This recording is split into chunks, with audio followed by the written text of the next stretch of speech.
Chant along.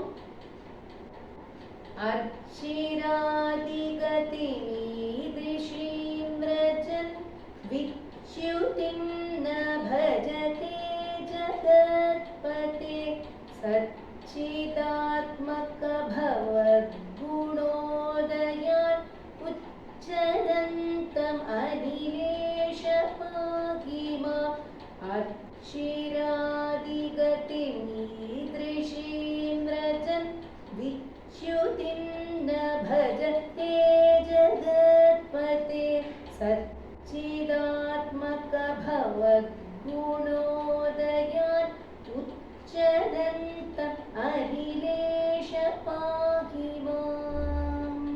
सर्वत्र गोविन्दनामसङ्कीर्तनं Govinda Govinda. The full chapter together now. Slowly let us all chant along. Please don't leave the meet. This will be very helpful to you.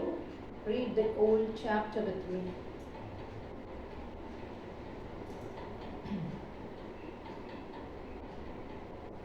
Deemta deemta kita deemta deemta de कल्यतां मम कुरुष्वतावतीं कल्यते भवदुपासनं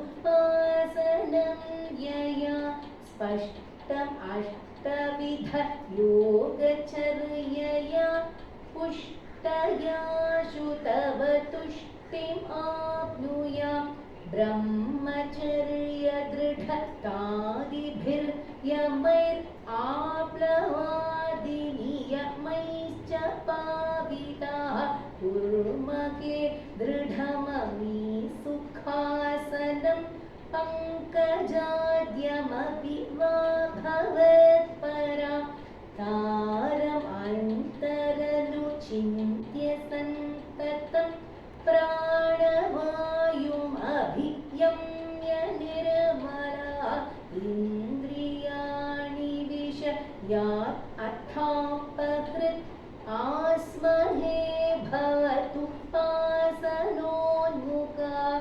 अस्फुटेव वपुषि ते प्रयत्नतो धारये मधिषणां मुहुर्मुहुर्तेन भक्तिरसम् अन्तरार्द्रताम् उद्वहेम भवदङ्घ्रिचिन्तका विस्फुटा वयव भेदसुन्दरं त्वद्वपुः सुचिरशीलनावशात् आश्रमं मनसि चिन्तयामहे ध्यानयोगनिरतास्त्वदाश्रया ध्यायतां सकलमूर्तिमीदृशीम् उन्मिषन् मधुरता कृतात्मनां सान्द्रमोदरसरूपम् आन्तरं ब्रह्मरूपम् अयितेव भासते तत्समास्वदनरूपिणीं स्थितिं त्वत्समाधिम् अयि विश्वनायक आश्रिता पुनरतपरिच्युतौ आश्रिता पुनरतपरिच्युतौ आरभे महि च धारणादिकम्. Again the seventh slokam. तत्समास्वदनरूपिणी स्थितिं त्वत्समाधिम् अयि विश्वनायक आश्रिता पुनरतपरिच्युतौ आरभे महि च धारणादिकम्.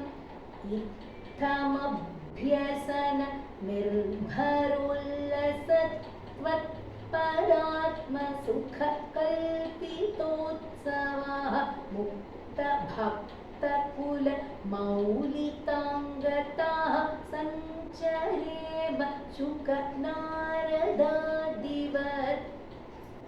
त्वत्समाधिविजयेतु यः पुनः मोक्षरसिकक्रमेण वा योगवश्यम् अनिलं षडाश्रयैः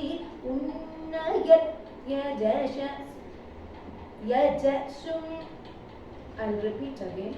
त्वत्समाधिविजयेतु यः पुनः मंक्षुमोक्षरसिकक्रमेण वा योगवश्यम् अनिलं षडाश्रयैः उन्नयत् यजसु क्षुण्णयाशनैः लिङ्गदेहमपि सन्त्यजन्नत्वो लीयते त्वयि परे निराग्रह ऊर्ध्वलोककुतुकीतुमूर्धतः सार्धमेव करणैर्निलीयते